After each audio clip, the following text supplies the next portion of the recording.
Being able to catch the ball, look the ball in, I'm doing everything I can to work on all the little intangible things that I need to work on. You're one of the bigger names in Alabama, but then you come into this process and so many other receivers. How do you prepare for something like that on that one? You just control what you can control. Names and there's always going to be bigger names than some other guy. So those things that just happens. The only thing you do is go out there and take care of business. Who's the best receiver in this draft? No, I don't know. I mean, there's a ton of good receivers in this draft, so I don't know. I guess I'll let you guys dictate that come tomorrow. How's Amari stack up? Well, very well. I've been training with him, so, that's still not my allegation to be able to go in and speak upon that. But, everybody has their own opinion on things, and I'm not going to speak on my opinion because there's so many great wideouts in this draft. So you've been doing the crazy pull-ups too? Yeah. We've been doing all that. So. What are teams telling you? What's kind of the forecast for you in this draft? I haven't really been focusing on that, I can say. I mean, you want to know where you're going to be, where you're going to stand, but right now, to be honest, haven't been getting too much feedback. I've just been trying to take care of what I can do, networking and getting involved and getting teams here to talk to them. And, hopefully tomorrow we change some things with some surprise numbers. What kind of numbers have you been doing in practice? I haven't been timing. We don't use no watch at practice. Why don't you time in the 40s? Because we don't go 100% in practice. You don't? Yeah. Okay. Time is so important. Everyone talks about the time. Yeah, it's very important, but that's what tomorrow's for. Tomorrow's for everybody else's watches. What's the best case scenario for a time for you tomorrow? Oh, I don't know. I hope I surprise myself. I haven't really even been, focusing on that. I just hope I go out there and surprise people tomorrow. How do you think you stack up against some of those top receivers that you're talking about in this class? I do what I do well. I can catch the ball just as well as anyone, I believe. But also, those guys got added advantages, so that makes my job even more, harder.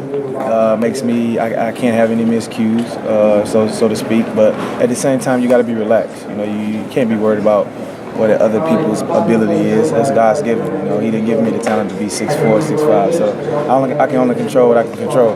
If you get a grade your senior year, what would you give yourself? Probably a C+. It wasn't as good as my expectations, but I did everything I could do to get our team to where we went. Why would you say you didn't do as good as you wanted to? Personal goals, personal reasons.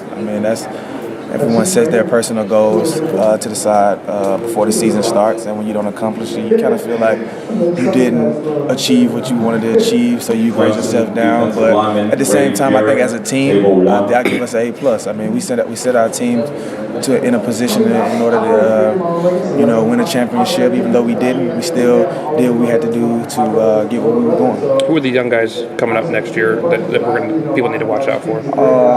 Robert Foster. Chris Black, Stewart. I think those guys are the guys that's going to come in and be the leadership of the second of the wideout group next year. Why for those guys? Each one of those guys, can you tell us why you think each one? Because those guys have made plays in games. They've played in games. Chris Black most definitely has played in games and made plays. Darius Stewart, he's also played in games and made plays. So those guys have experience. So they're going to be the guys to lead the team. Much smaller slot guys. Is anybody in the league already you model your game after? I like to watch Victor Cruz a lot. I think I model myself from him because nothing was ever given to me on playing football, and you see the way he made a name for himself, being a free agent and coming in and making a name for himself.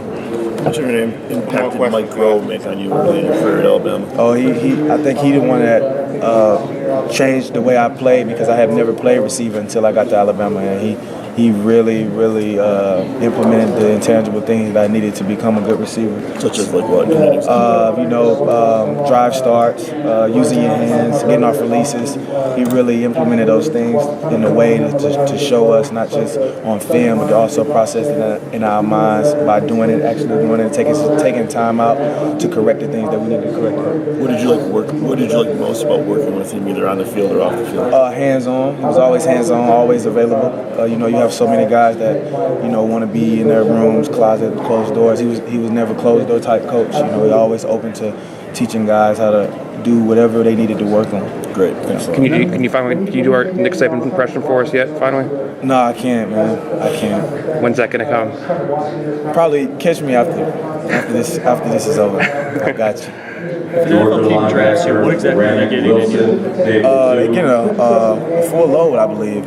You got a guy that's willing to play special teams, a guy who's been playing special teams all 4 years of his college career, and a guy that does the simple things like blocking well.